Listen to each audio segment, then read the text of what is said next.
Hi everybody, I'm Tim, one of the consultants at They're the Giants. Over the next 4 videos, I'm going to share a tool to give you the best possible chance of success when delivering OKRs into your company, called the 4 Corners of Influence. The 4 Corners model was originally described in detail by McKinsey back in 2003, and it covers the 4 pillars to deliver a successful change. The first is fostering understanding and conviction.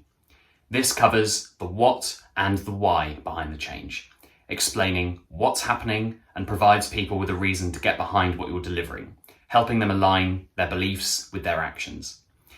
If there's no compelling reason behind your change, then you're unlikely to inspire anything beyond reluctant compliance. The second is reinforcing with formal mechanisms.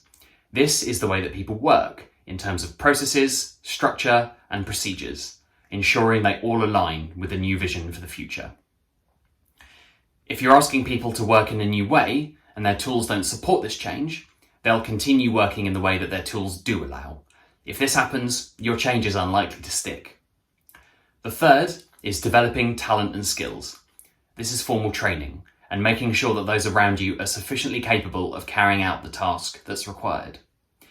If you ask people to do something new, but don't tell or show them how, they'll fall back into working in a way that they are familiar with. The fourth and final is role modelling. This is walking the talk, ensuring that how people act anywhere in your organisation aligns with what's required for the successful delivery of the change. If people just talk about how important the initiative is, but don't follow through in terms of action, then it'll always stay at the idea stage.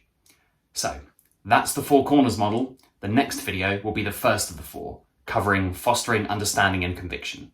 I'll see you there.